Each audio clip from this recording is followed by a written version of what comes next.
morning, beloveds. I'm having a morning. Not a bad one, just a weird one. We went for a walk.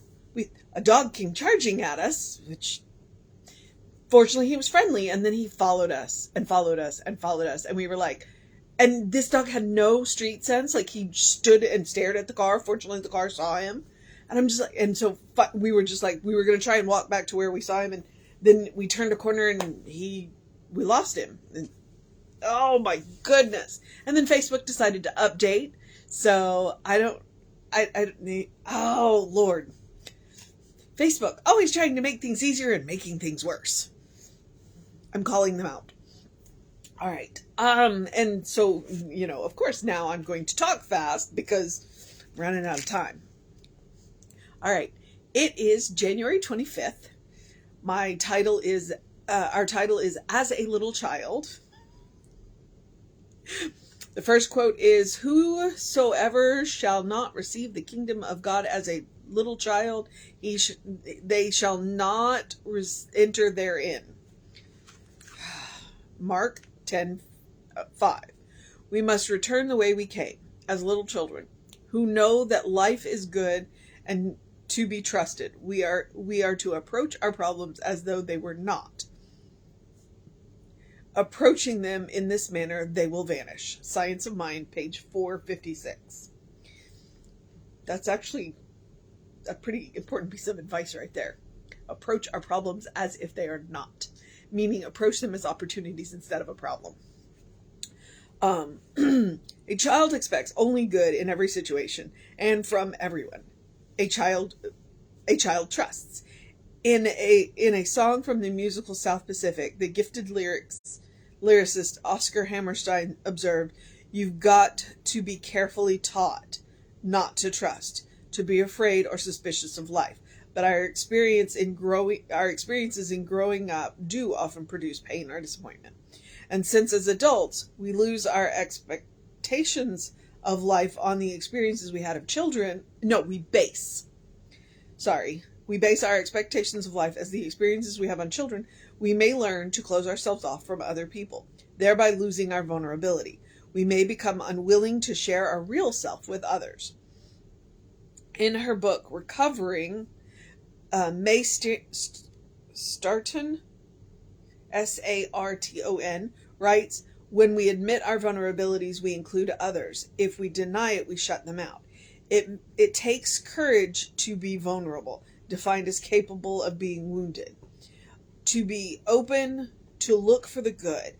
How wonderful to approach life knowing that everything is unfolding in the best way for us, recognizing so-called problems as opportunities to learn and grow and to express more fully our divine nature. I know that I am surrounded by good and that what I give to others is returned to me in kind. I extend love to all around me, recognizing God's perfection in everyone and everything. Thank you, God." And that is J.A. Jean Anderson. All right, I'm going to leap on this one sentence. I know that I'm surrounded by good and that what I give to others is returned to me in kind. One of the things that's really interesting in Science of Mind is that we take that line, extend good to all, and know that it will be returned in kind. But what we remind you is it may not be returned by the person that you extended the good to, that it most likely will come from another source. And that's the really cool thing. It's an idea called reciprocity. Or I do good for you, and then you go do good for somebody else, and then that person does good for somebody else, and eventually that good's going to come back to me. But most likely the good isn't going to come back from the person that I initially did the good from. So it's a circular thing, because when you do good for another person, expecting that person to do good for you, then it becomes a transactional relationship. And it's a less honest relationship, because if I'm doing good for you, expecting you to do good for me, then my good is based on you responding in kind.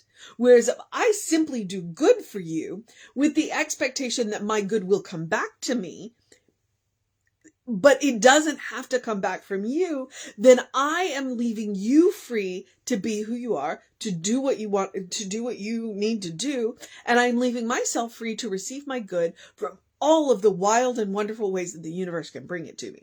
All right. And then our relationship is no longer transactional. I'm not keeping a balance sheet on you. You are not keeping a balance sheet on me. And we can simply be who we are. And I can give you kind of an example of this. We have this friend that we will frequently go out to, or well, pre-COVID, we used to frequently meet at restaurants, and we would say, I'll get this one. And then they'll say, well, you got the last one, I'll get this one. And we frequently lose track of whoever was the last person that paid. But, but that was just it. It's like whoever was like, right now things are going good, I can afford to pay for dinner. And there was always the opportunity that, both of us wanted to pay for our own meals. But that's, and we would just do that. And, all those wild and wonderful things happen when you don't keep that balance sheet. And that's and children don't keep balance sheets. Children just go and do, and then, and so that's just one of those really amazing things that we learn about relationships. It's like, quit keeping score. Quit keeping score. And I also, you saw it in The Science of Mind, and then right there at the end, when you look at problems as problems, then you're not looking for solutions. When you look at problems as opportunities, solutions appear. Because you've changed your mindset. And we definitely are on the bandwagon of change your mindset, change your life, change your thinking, change your life. But the other thing is we're not afraid to ask for help. So, all right. I've had a wild morning. I don't know what today's going to look like because the weather was all kinds of weird yesterday. And so, yeah, gonna go and recover from that. At work today, hopefully we'll be busy because we were not yesterday because of the weather. But that's where we are. So I'm going to go ahead and there's so much in today. The mission today, should we choose to accept it, throw away the balance sheet. Go and do your good and know that the universe will bring it back to you in an infinite variety of wild and wonderful ways. But throw away the balance sheet. That's the mission today. All right, beloveds. And then side note, try and see problems as opportunities. It will help you get through. And if you can't see them as an opportunity, then go to somebody else and say, hey, I have a problem. I'd like to see it as an opportunity. Help me. All right. The other one is the same one I give you every day, which is the do something loving for yourself, do something kind for yourself, do something compassionate for yourself. You know what that's about. It's about self-care. It's about joy. Take a deep breath before you speak. Go and do something fun. I went to a comedy show last night with one with friends to see a friend, and it was great and it was wonderful, and I've never seen anything like it. It was a whole lot of fun. And it was a great night, and I'm glad that I did it. And I'm also glad that, when I said, hey, you want to ride together? And they all went, yes. So I didn't even have to drive. So that was great. Downtown Houston. Because one of the people volunteered to drive, and so I was like, all right. And so I bought his ticket in. It was like, you drove, let me do this for you. And he was like, okay, I gratefully accept that. Good for you. So, and that love, kind, compassion, practice on yourself. You are your own best subject, but more importantly, you deserve your own love. You deserve your own kindness. You deserve your own compassion. Absolutely. I firmly believe that. And I treat for you to believe that as well. So, take care of yourself. I also encourage you to engage your mind and your body. I encourage you to drink plenty of water. I encourage you to get early in your day bright light. I was hoping we would see the sun this morning, maybe later on in the day, but bright light early in the day. And then, in the words of Ernest Holmes, open the windows of your soul. Allow the breath of heaven to remind you you do live in heaven right here, right now. If we are going to be vulnerable with one another, that's exactly it. The cool thing about being vulnerable with one another is that the center of our being cannot be harmed no matter what happens. So remember that. When you open your soul to another person, now obviously please do that with discretion. Do not do that with people that you wouldn't trust with your wallet.